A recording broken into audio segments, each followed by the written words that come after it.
السلام علیکم ناظرین، میں رئیس اعظم حیدری کولکتہ انڈیا سے فضائل رمضان پیش کر رہا ہوں۔ سماعت فرمائیں کہ بخاری شریف کی روایت میں ہے کہ روزہ آدمی کے لیے ڈھال ہے، اس لیے روزہ دار کو چاہیے کہ زبان سے کوئی فحش بات یا جہالت کی بات مثلا تمسخر، جھگڑا وغیرہ نہ کرے۔ اگر کوئی دوسرا جھگڑنے لگے تو یہ کہہ دے کہ میرا روزہ ہے، یعنی دوسرے کی ابتدا کرنے پر بھی اس سے نہ الجھے۔ اگر وہ سمجھنے والا ہو تو اس سے کہہ دے کہ میرا روزہ ہے۔ اگر وہ بیوقوف نہ سمجھو تو اپنے دل کو سمجھا دے کہ تیرا روزہ ہے۔ تجھے ایسی لغو بات کا جواب مناسب نہیں۔ بالخصوص غیبت اور جھوٹ سے تو بہت ہی احتراز ضروری ہے کہ بعض علماء کے نزدیک اس سے روزہ ٹوٹ جاتا ہے، جیسا کہ پہلے گزر چکا۔ نبی کریم صلی اللہ علیہ وسلم کے زمانے میں دو عورتوں نے روزہ رکھا۔ میں اس شدت سے بھوک لگی کہ ناقابل برداشت بن گئی، ہلاکت کے قریب پہنچ گئی۔ صحابہ کرام رضی اللہ تعالی عنہ نبی صلی اللہ علیہ وسلم سے دریافت کیا تو حضور صلی اللہ علیہ وسلم نے ایک پیالہ ان کے پاس بھیجا اور ان دونوں کو اس میں قے کرنے کا حکم فرمایا۔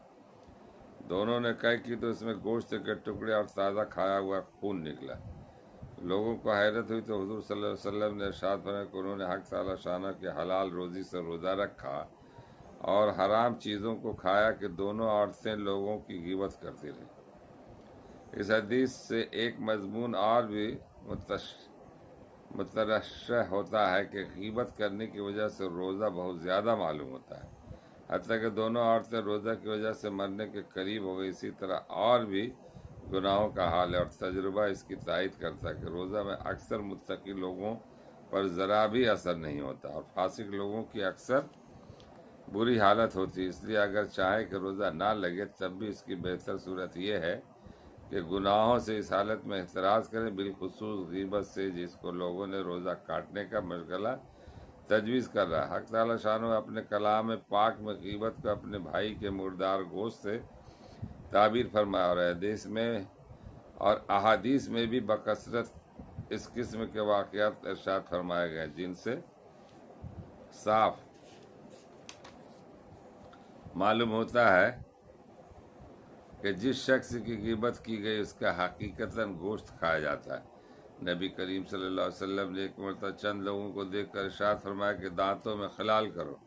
انہوں نے عرض کیا کہ ہم نے آج گوشت چکھا بھی نہیں۔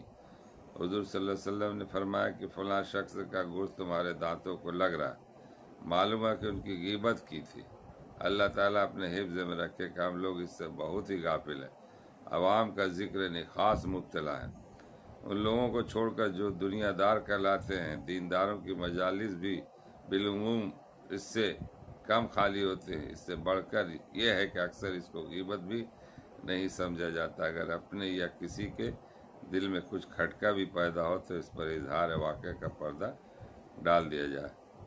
اللہ تعالیٰ ہم لوگوں کو پڑھنے اور سننے سے زیادہ عمل کرنے کی توفیق عطا فرمائے۔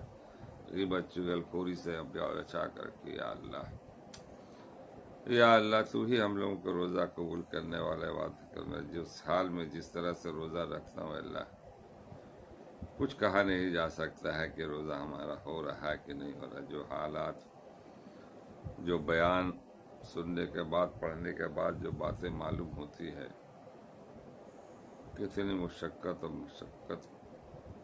کرنے کے باوجود بھی وہ روزہ نہیں اگر قبول ہوا تو بیکار ہو گیا، کھانا پینا رہنا۔